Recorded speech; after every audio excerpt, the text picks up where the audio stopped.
Hi everybody, hope you're doing well. Happy New Year to all of you. I hope this holiday was a great holiday for each and every one of you. Today I want to talk about New Year's resolutions and actually keeping them. We always start the year with saying, I'm going to do this and I'm going to do that.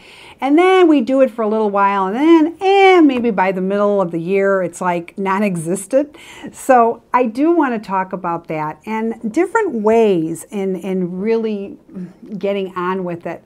The first thing I always want to say, and I wrote a bunch of things down, is getting rid of old thoughts and old habits. You know, before you start any new year in a clean way, and I really mean this in such a way where you project whatever you're thinking.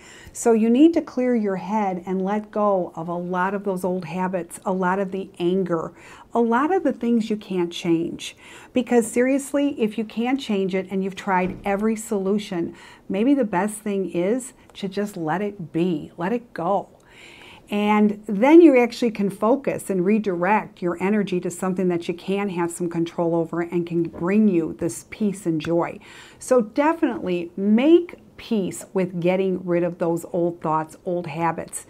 If you need help doing that, you know, I always say to people, talk to somebody, talk to your pastor, talk to a counselor, talk to a good friend. Just talk to somebody, get a different perspective on it. Maybe your way is just stuck in the way you're seeing it.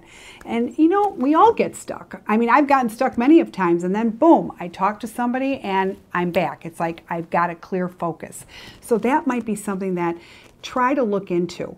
You know, put your pride aside, put your ego aside, get some feedback by somebody who maybe has a different perspective on things. You'd be surprised how much that actually can help. Second of all, I want to say is decide on what you want. And I say this all the time to people. Think about what it is you really want for you. What do you want more of? And work on it every single day. People say, okay, I prayed about it, or I put the intention out there. Well, that's not enough. You've got to do your part. Put the intention of your thought. Definitely pray, and if you want to pray about it and you want that, that's great, but you still have to do your part. So you have to work on this every single day in order for this to manifest, and you're going to be surprised.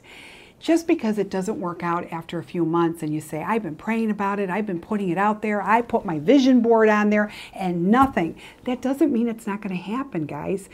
Pay attention. It's more about the belief and the faith that you have.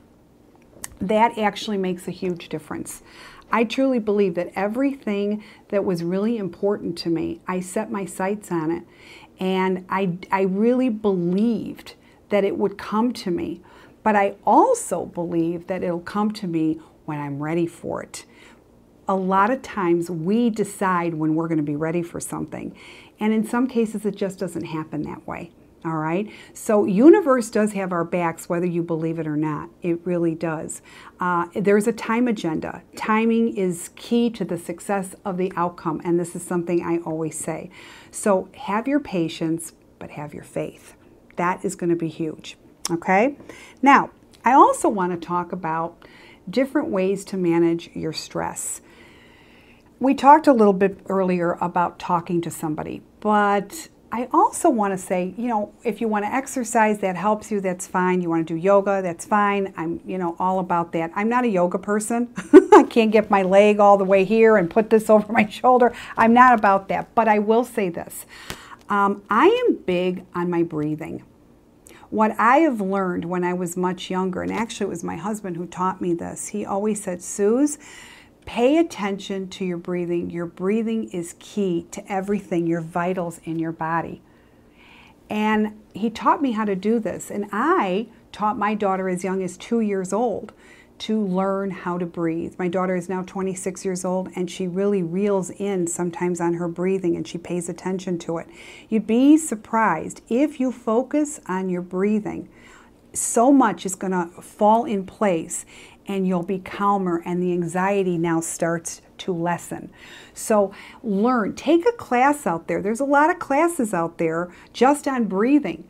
Use it, take advantage of it. And I say if they have it for children, Put your kids in there. That is the best gift. One of the best gifts you could give them is teaching them how to breathe, because what you're teaching them is that they're still in control. As much as we feel helpless, we really are in control. We have to learn that, and breathing teaches us that. So that's something that I wanted to talk about. Another thing, somebody asked me, Susan, what did you learn in 2017? And I've got to tell you, what I learned was to value my time. I'm all over the map, and people that know me know this. But as busy as I am, and I work pretty much 7 days a week, and you know, my brain is always going and my actions are always everywhere. But I started to really, you know, I'm going to say the latter part, 2017 taught me to reel in my time and to value my time. This is something that I have learned myself. So value your time.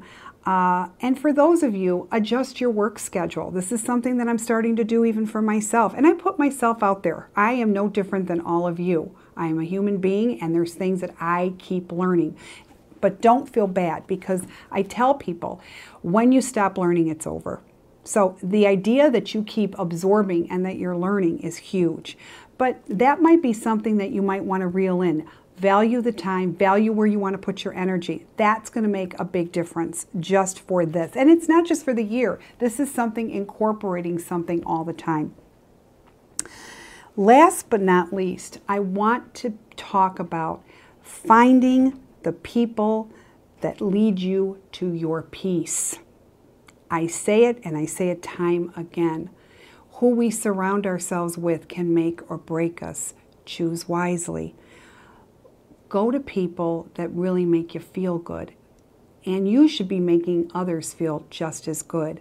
But value your time, because that is going to bring you true peace. And when you do that, you're going to start seeing everything else fall into place in such a huge way.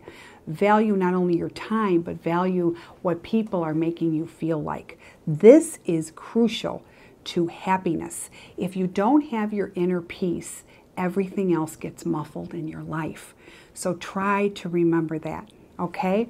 I wish all of you such a blessed and healthy, happy, joyous 2018, and a joyous day by day, every single day.